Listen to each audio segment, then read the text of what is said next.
Hello friends, कैसे हैं आप सब।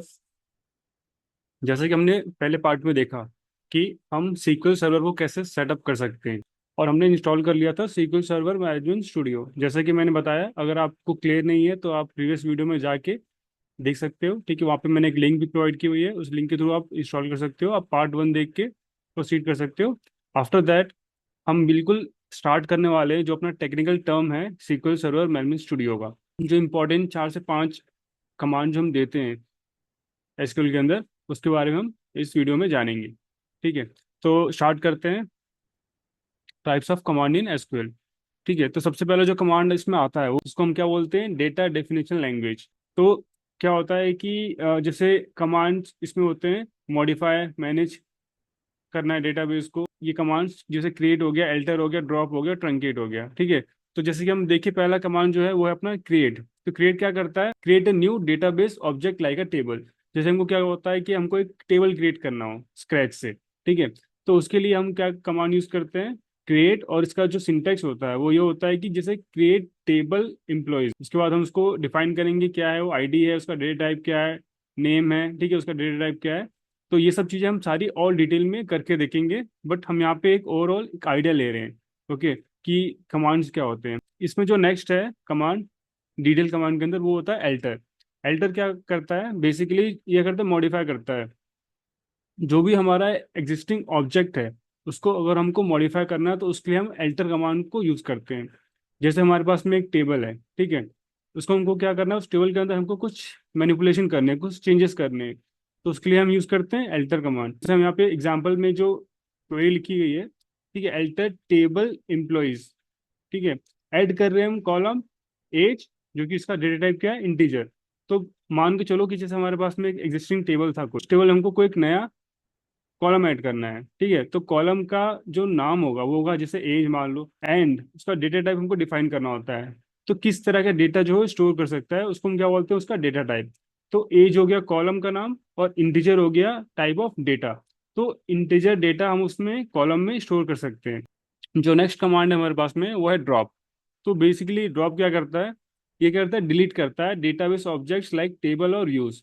हमको मान के चलो कि हमको किसी एंटायर टेबल को डिलीट करना है, तो क्या करेंगे हम, ड्रॉप कमांड यूज करेंगे। तो इसका एग्जांपल जो है सिंटेक्स का वो ये है, drop table employees.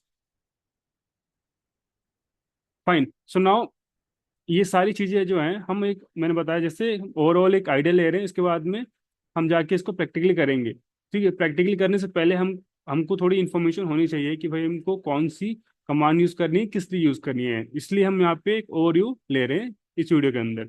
Okay, then उसके बाद आता है ट्रंकेट। जैसे कि मान लो कि हमारे पास में एक टेबल है, टेबल के अंदर बहुत सारा डेटा पड़ा है हमारे पास, बट हमको क्या करना हो, उस टेबल के अंदर पूरे डेटा को डिलीट करना है। तो उसको डिलीट करने के लिए हम क्या यूज करते हैं, ट्रंकेट। ठीक है, तो उसका जो सिंटेक्स होता है ट्रंकेट टेबल, टेबल नेम। जैसे हमारे पास में एक एम्प्लॉय टेबल है, तो हमने कमांड रन किया ट्रंकेट टेबल और टेबल का नाम। तो यह हो जाएगा पूरा पूरा जो टेबल है उसके अंदर वो ट्रंकेट हो जाएगा। दैट मीन्स कि उसके अंदर में पूरा जो डेटा होगा वो डिलीट हो जाएगा। ये है डीडीएल कमांड्स। तो इसमें बेसिकली 4 इंपॉर्टेंट कमांड्स होती है जो आपके सामने हैं। ठीक है, देन इसके बाद नेक्स्ट स्लाइड पर मूव करते हैं। तो हमारे पास में है डीएमएल कमांड्स। सो डीएमएल जैसे कि नाम है इसका, data manipulation language. For example मान लो हमारे पास में कोई एग्जिस्टिंग एक डेटाबेस है, टेबल्स है, उसको हमको क्या करना है, मॉडिफाई करना है, उसको हमको चेंजेस करना है उसमें। तो उसके लिए हम क्या यूज कर रहे हैं, डीएमएल कमांड। जैसे कि यहाँ पे देख सकते हैं आप लोग, DML commands handle data with in table. Okay, such as inserting, updating और डिलीटिंग रोज। ठीक है, हमारे पास में ऑलरेडी एक टेबल है, उसके अंदर हमको क्या कुछ मॉडिफिकेशंस करने हैं, कुछ स्टेप्स परफॉर्म करने हैं। जैसे कि जो कमांड हम दे रहे हैं यहाँ पे वो है इंसर्ट। क्या करेगा इंसर्ट, ऐड करेगा new record to a table. Existing table में रिकॉर्ड ऐड करना है, तो इंसर्ट कमांड दे दिया हमने। इसका सिंटेक्स राइट साइड में आप देख सकते हो, जैसे इंसर्ट इनटू टेबल नेम। ठीक है, देन आईडी। आईडी क्या हो गया, उसका नाम हो गया जो भी हमको देना है। देन नेम हो गया। ओके, एज हो गया। ठीक है, इसके अंदर हम क्या हो गया, जो वैल्यूज हम प्रोवाइड कर रहे हैं, जैसे आईडी की वैल्यू हो गई 1, नेम हो गया जॉन, एज हो गया उसका 30। तो हमने क्या किया, यहाँ पे एक न्यू रिकॉर्ड ऐड कर दिया एक एग्जिस्टिंग टेबल के अंदर। सेकेंड कमांड जो है वो उसके अंदर अपडेट। अब मान लो कि हमारे पास में जैसे हमने पहला वाला जो इंसर्ट क्वेरी है उससे हमने एक रो इंसर्ट करी, लेकिन हमने गलती कर दी, जो जॉन जो था उसकी एज 30 ना होके 28 थी, बट माई मिस्टेक हमने 30 ऐड कर दी। तो हम क्या करेंगे यहाँ पे, हम उस रो को अपडेट करेंगे। तो उस रो को हम कैसे अपडेट कर सकते हैं, बेस्ड ऑन इसकी आईडी। ठीक है, तो आईडी के बेस पे हम इसको अपडेट करेंगे। इसकी कमांड जो है, सिंटेक्स है वो है update employees set age equals to 31 where ID equals to 1। अब आपको एक की आईडी सेट करनी है, रो नंबर 2 की आईडी सेट करनी है, जिसकी भी सेट करनी है आप यहाँ से बेस्ड ऑन दिस सिंटेक्स आप ऐसे कर सकते हैं। देन थर्ड जो कमांड है डीएमएल के अंदर वो है डिलीट। तो डिलीट क्या करता है, रिमूव करता है specific record from a table. ये किसी भी टेबल से एक हमको पर्टिकुलर रो डिलीट करना है तो हम डिलीट कमांड यूज करेंगे। ठीक है, फॉर एग्जाम्पल इसका सिंटेक्स जो है, delete from table name where ID equals to, जो आपको डिलीट करनी है रो उसकी आप आईडी यहाँ पे मेंशन कर दोगे। ठीक है, अब यहाँ पे हम देख रहे हैं जैसे हम हर जगह आईडी आईडी यूज कर रहे हैं मोस्टली, जैसे हमने पिछले दो कमांड में देखी। ऐसा क्यों है, क्योंकि आईडी जो है वो एक इसका यूनिक है। आप इसमें आगे देखोगे कीज के बारे में, जब प्राइमरी की फॉरेन की रिलेशनशिप क्या होता है। ठीक है, तो एज ऑफ नाउ आप ये मान के चलो कि इसकी जो प्राइमरी की है वो क्या है, आईडी। ठीक है, आईडी जो है वो यूनिकली आइडेंटिफाई कर रही है each row of a table, क्योंकि टेबल के अंदर बहुत सारे रोज हो सकते हैं। बट हमको कैसे पता कि हमको ये पर्टिकुलर रोज ही डिलीट करना है, एक ही पर्टिकुलर रो डिलीट करना है, क्योंकि हमारे पास में आईडी है ID 1। अगर मान लो कि हमने एक कमांड रन करी, ठीक है, किसी दूसरे कॉलम के बेस पे, ठीक है, जो कि मल्टीपल है, तो क्या वो मल्टीपल रोज को डिलीट कर देगा। बट हमको यहाँ पे क्या करना है, एक ही रो को डिलीट करना है। दैट इज वाई हमेशा डिलीट कमांड बहुत ही इंपॉर्टेंट कमांड होती है, क्योंकि आप बाय मिस्टेक डेटा डिलीट कर सकते हो। इसलिए क्या करते हैं, इसको पहली चीज तो देख के कमांड को एग्जीक्यूट करें। सेकेंड थिंग, ठीक है, यहाँ पे देखे जैसे कि ये एक यूनिक जो हमारी कॉलम है उसके ऊपर ये हम इसको अप्लाई करते हैं। ठीक है, जैसे बेसिकली हमारी प्राइमरी की जो होती है। देन अभी पास में सेलेक्ट। तो सेलेक्ट क्या करता है, रिट्रीव करता है डेटा फ्रॉम द डेटाबेस। हमको मान के चलो हमारे पास में एक टेबल है, उसमें बहुत सारी डेटा है, तो उस टेबल से हमको डेटा फैच करने के लिए हम सेलेक्ट कमांड को यूज करते हैं। इसका सिंटेक्स जो है वो सिंपल है, सेलेक्ट एस्ट्रिक फ्रॉम एम्प्लॉयज। तो सबसे ज़्यादा जो कमांड यूज करते हैं वो सेलेक्ट कमांड ही यूज करते हैं, ठीक है, डेटा को फैच करने के लिए। ओके, तो नेक्स्ट मूव करते हैं। वो हमारे पास में जो नेक्स्ट कमांड की जो लिस्ट है वो है TCL। ठीक है, तो TCL is basically transaction control language. क्या होता है ये, TCL जो होता है वो मैनेज करता है डेटाबेस के अंदर ट्रांजैक्शंस। ठीक है, ताकि जो डेटा जो है वो कंसिस्टेंसी मेंटेन करे और इंटीग्रिटी मेंटेन करे। इसमें जो कमांड जो होते हैं पहले देख लेते हैं कमांड क्या क्या है। जैसे बिगिन है, वो क्या करता है, स्टार्ट करता है ट्रांजैक्शन को। ठीक है, उसका सिंटेक्स जो है जैसे बिगिन हो गया। कमिट क्या करता है, सेव करता है चेंजेस को। ठीक है, जो भी ट्रांजैक्शन के अंदर है उसके लिए हम कमांड यूज करते हैं, सिंटेक्स जो यूज करते हैं वो है commit. Then we have roll back. तो रोल बैक क्या करता है, अगर हमारा हम जो चाह रहे हैं, ठीक है, वो अगर एक्सपेक्टेड ना हो, तो ये एंटायर जो प्रोसेस है, ठीक है, उसको रिवर्ट कर दे। उसके लिए हम क्या यूज करते हैं, रोल बैक। दैट इज, आप जैसे डिस्क्रिप्शन में देख सकते हैं, revert changes made in this transaction. तो इसका जो सिंटेक्स है वो होता है roll back. And then we have save point. ठीक है, तो ये क्या करता है, सेट करता है पॉइंट, ठीक है, एक ट्रांजैक्शन के अंदर रोल बैक के लिए, जैसे सेव पॉइंट SP। तो इसका ये एक बहुत ही इंपॉर्टेंट चीज़ है। जैसे कि मैं बताऊं इसका प्रैक्टिकल एग्जांपल के फॉर्म में। तो मान के चलो हमारे पास में कुछ ट्रांजैक्शन हमको परफॉर्म करना है, जैसे हमको डिलीट करना है डेटा। ठीक है, तो उस डेटा को डिलीट करने के लिए आपने कमांड लिखी है, उस कमांड के बेस पे वो डेटा फेच करेगा, डिलीट करेगा।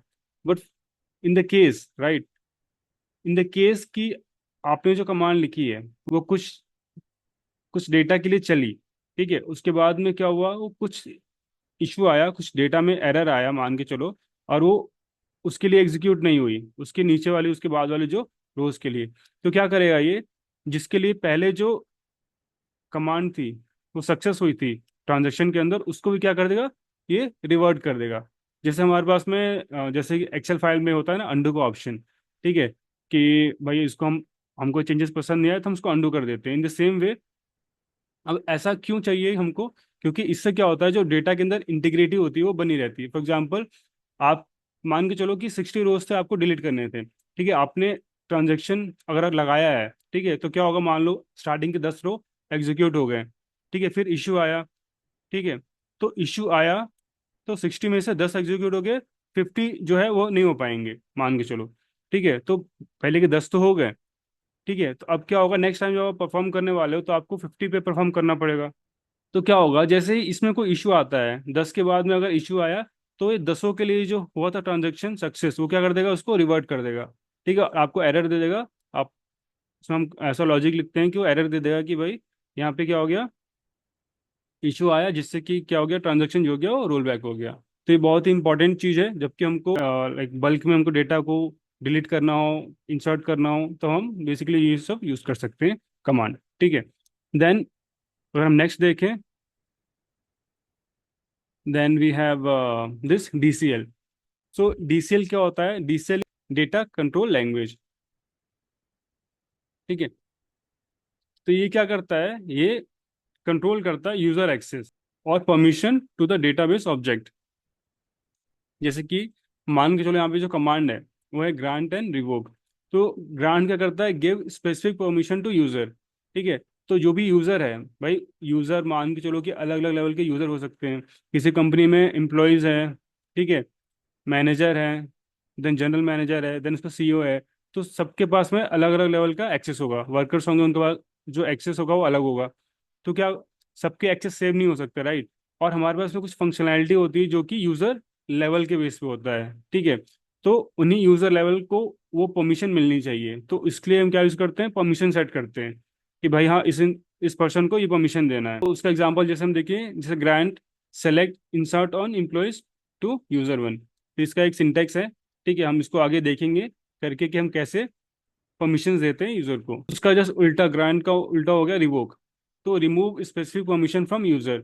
हमको मान लो कि किसी यूजर से वो परमिशंस को डिनाई करवाना है, मतलब वो परमिशन को नहीं देना है, तो हम क्या कर देंगे, रिवोक कर देंगे, ठीक है। Revoke insert on employees from user 1। तो ये ग्रांट परमिशन देने के लिए, ये रिवोक करने के लिए हम ये डेटा कंट्रोल लैंग्वेज यूज, ये जो है कमांड यूज करते हैं। देन ये जो होते हैं बेसिकली 4 तरह के मेन, ये जो है कमांड्स हम यूज करते हैं, कौन कौन से, DDL that is data definition language, उसके बाद हमने देखा डेटा मैनिपुलेशन लैंग्वेज, उसके बाद हमने देखा ट्रांजैक्शन कंट्रोल लैंग्वेज, देन हमने देखा यहाँ पे DCL that is data control language. For example जैसे हम बहुत ही क्रिटिकल कुछ डेटाबेसेस होते हैं, उसमें कुछ ऑपरेशन परफॉर्म करते हैं, तो हमको कमिट एंड रोल बैक को ध्यान में रखते हुए करना है, ठीक है, ये एक प्रोटीप है। और दूसरी चीज क्या है, जैसे मैंने बताया, बार बार मैं एम्फोसाइज कर रहा हूँ, ठीक है, use of select query, importance of select query, right. जैसे यहाँ लिखा है, practice using select frequently to understand your data before making changes with DML commands. भाई हमको DML कमांड्स में ऑपरेशन परफॉर्म करने हैं, इंसर्ट करना है, अपडेट करना है, जो भी करना है, लेकिन उससे पहले हमको पता होना चाहिए कि किस सेट ऑफ डेटा के ऊपर हम ये करने वाले हैं। तो उस सेट ऑफ डेटा को यूज कर कैसे हम फाइंड आउट करेंगे, हम फाइंड आउट करेंगे यूजिंग सेलेक्ट क्वेरी, ठीक है, जो कि बहुत इंपॉर्टेंट है। इसके हम आगे मूव करें, सो एक की बहुत अच्छा कंपैरिजन है। ओके, इससे पहले हम देख सकते हैं कि होता क्या है दो ये, ठीक है, ऊपर नीचे हो गया slide, sorry for that. So data storage and structure summary. तो डिफरेंस क्या है एसक्यूएल और नो एसक्यूएल में। सो देखिए, अगर हम डिफरेंस यहाँ पे, एसक्यूएल क्या होता है, स्टोरेज, डेटा जो होता है स्टोर होता है टेबल में विथ रोज एंड कॉलम। तो हम बोल सकते हैं कि एक तरह से एसक्यूएल के अंदर जो डेटा होता है स्ट्रक्चर डेटा होता है। देन ये इसका क्या है, ये बेस्ट किस लिए, बैंकिंग सिस्टम हो गया, ERP एंटरप्राइज सिस्टम्स होते हैं उसके लिए, ठीक है, जिसमें applications require complex queries and transaction, तो वहां पे हम क्या यूज कर रहे हैं, ये एसक्यूएल यूज कर रहे हैं, ठीक है। और इसके जो एग्जांपल्स हैं एसक्यूएल, हम कौन कौन से RDBMS में यूज करते हैं, तो उसके एग्जांपल्स है पोस्टग्रेस, जैसे मैंने बताया, यहाँ पे 5 कमांड्स यूज करते हैं। और भी अपने पास में इंपॉर्टेंट RDBMS सिस्टम जो है, डेटाबेसेस जो है, वो है MySQL, Oracle, SQL server. And no SQL में क्या होता है, स्टोरेज जो होता है, data can be stored as key value pair, ठीक है। तो एंड नो एसक्यूएल में क्या होता है, जो डेटा जो होता है वो की वैल्यू पेयर के फॉर्म में होता है। जैसे कि हम आप अगर देखो भी तो की वैल्यू पेयर क्या होता है, जैसे हम बात करें कोडिंग टर्म्स में, जैसे की वैल्यू पेयर, जैसे मान लो कि कार है, तो car can be different, car can be Maruti की हो सकती है, हुंडई की हो सकती है, तो अलग अलग, तो ये होता है की वैल्यू पेयर। या फिर जेसन डॉक्यूमेंट के फॉर्म में हो सकते हैं, वाइट कॉलम स्टोर हो सकते हैं, और ग्राफ के फॉर्म में भी डेटा स्टोर होता है। ओके, एंड ये बेस्ट होता है किसके लिए? सोशल मीडिया प्लेटफॉर्म्स के लिए, जहाँ पे lot huge amount of data होता है। ठीक है, IoT data storage, real time analytics हमको चाहिए होता है। ठीक है, एंड बिग डेटा एप्लीकेशंस जो होते हैं उसमें हम नो एसक्यूएल का यूज करते हैं। और इसके एग्जांपल्स जो हैं डेटाबेस में वो है MongoDB, Cassandra, Redis, Couchbase. Okay, now हम देखते हैं कि हमने देखा यहाँ पे एसक्यूएल क्या है और एस नो एसक्यूएल क्या है, बेसिकली डिफरेंस हमने देख लिया। ठीक है, नाउ हम देखते हैं एक टेबल। ठीक है, इस टेबल में पूरा स्ट्रक्चर्ड वे में एक प्रॉपर कंपैरिजन है। ओके, हम यहाँ पे देखते हैं तो क्या होता है ये। ठीक है, एस्पेक्ट्स देखें हम, सीक्वल सर्वर जो होता है, सीक्वल डेटाबेस सॉरी, तो डेटा मॉडल जो होता है, डेटा मॉडल की हम बात करें तो क्या होता है, ये रिलेशनल होता है एसक्यूएल में। रिलेशनल दैट मीन्स कि यहाँ पे टेबल बेस्ड होता है। ठीक है, जितने भी टेबल्स होते हैं उसमें हम एक रिलेशन सेट कर सकते हैं, जैसा मैंने बताया था प्राइमरी की फॉरेन के रिलेशनशिप, जो कि हम आगे पढ़ेंगे। ठीक है, ये होता है एसक्यूएल में। और नो एसक्यूएल में क्या होता है, नॉन रिलेशनल होते हैं, जो रिलेशनल नहीं होते हैं। डॉक्यूमेंट होता है, की value, graph, column, media store करना हो तो उसके लिए हम क्या यूज करते हैं, नो एसक्यूएल डेटाबेस हम यूज करते हैं। स्ट्रक्चर की बात करें, स्ट्रक्चर होता है data store in row and column, जैसे हमने देखा था कि एसक्यूएल जो होता है उसमें डेटा टेबल में स्टोर होता है और टेबल के अंदर भी रो और कॉलम में स्टोर होता है। जबकि क्या होता है, नो एसक्यूएल के अंदर अन अनस्ट्रक्चर रहता है, या फिर हम सेमी स्ट्रक्चर बोल सकते हैं इसको। स्कीमा जो होता है एसक्यूएल के अंदर वो क्या होता है, फिक्स्ड होता है। वहाँ क्या होता है, प्री डिफाइंड स्कीमा होता है। ठीक है, but in case of no SQL वहाँ पे क्या होता है, फ्लेक्सिबल स्कीमा होता है, डायनेमिक स्ट्रक्चर। देन नेक्स्ट है क्वेरी लैंग्वेज। तो क्वेरी के लिए हम क्या यूज करते हैं, एसक्यूएल यूज करते हैं, that is structure query language for quarrying data. On the other hand हम देखें, नो एसक्यूएल जो होता है वो यूज करता है वेरियस क्वेरी मेथड, अलग अलग क्वेरी मेथड यूज करता है, just like Jason, Jason like queries को यूज करता है। देन हम बात करें स्केलेबिलिटी की, तो वर्टिकली स्केलेबल होता है, add more resources to a server, scale कर सकते हैं बाय एडिंग मोर रिसोर्सेज। जबकि क्या होता है कि जो नो स्केल होता है वो होता है हॉरिजॉन्टली स्केलेबल होता है, यहाँ पे हम क्या कर सकते हैं, बहुत से सर्वर्स को, नोड्स को ऐड कर सकते हैं। ठीक है, देन आता है यहाँ पे एसिड प्रॉपर्टीज। तो एसिड प्रॉपर्टीज के बारे में हम आगे डिटेल में पढ़ेंगे, बहुत ही इंपॉर्टेंट चीज़ है ये, एटोमिसिटी, यहाँ पे कंसिस्टेंसी। ठीक है, इन सब चीज़ों की ड्यूरेबिलिटी की बात होती है इसके अंदर। तो जो एसक्यूएल जो होता है उसके अंदर स्ट्रॉन्ग एसिड कंप्लायंस होता है, बट नो एसक्यूएल जो होता है वहाँ पे some no SQL support ACID properties, some जो नो एसक्यूएल होते हैं वो सपोर्ट करते हैं एसिड प्रॉपर्टीज को, not all. Then use cases, complex queries होती है एंड ट्रांजेक्शनल डेटा हम परफॉर्म करते हैं एसक्यूएल में। और नो एसक्यूएल में यहाँ क्या होता है, large scale data, real time analytics, big data. जैसे हम सोशल मीडिया वगैरह इन सब की बात करते हैं तो यहाँ उस केस में यूज केस कहाँ आता है, नो एसक्यूएल के अंदर। और जैसे हमको कॉम्प्लेक्स क्वेरीज हो गया, ट्रांजेक्शनल डेटा के बारे में बात करें तो हम यूज करेंगे एसक्यूएल। नाउ फ्रॉम दी, अगर हम देखिए परफॉर्मेंस के बेस पे, तो परफॉर्मेंस के बेस पे ऑप्टिमाइज होता है एसक्यूएल। ओके, क्योंकि स्ट्रक्चर होता है डेटा।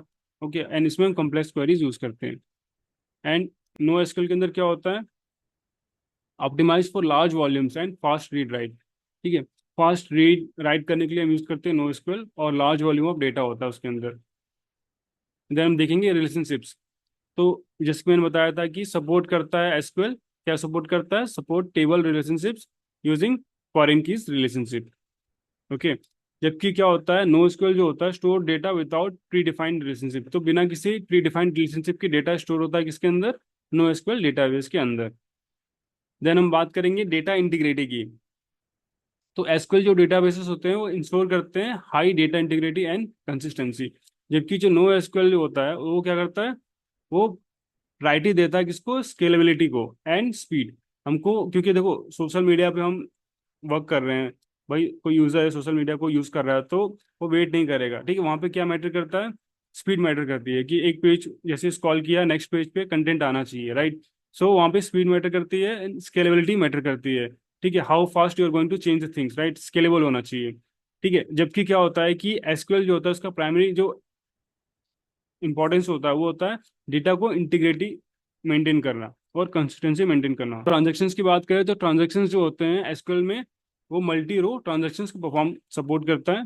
जबकि क्या होता है, नो एसक्यूएल डेटाबेस जो होता है वो लिमिटेड होता है और no support for multi document transaction. तो ये एक ओवरऑल कंपैरिजन है अगर आप देखो एसक्यूएल और नो एसक्यूएल के बीच में। और यहाँ पे मैं बोलना चाहूँगा, जैसे कि अगर आपको फिर भी कुछ क्वेरीज हो, आपको कुछ पूछना है, तो आप कमेंट सेक्शन में जा कमेंट कर सकते हो। मैं आप उसको जल्द से जल्दी रिप्लाई करने का ट्राई करूँगा। Okay, and please like and subscribe. और अगर आपको कोई स्पेसिफिक आप चाहते हो कि मैं उस पर उसको कवर करूँ, उस पर वीडियो बनाऊँ, तो उसको भी आप मेंशन कर सकते हो कमेंट सेक्शन के अंदर।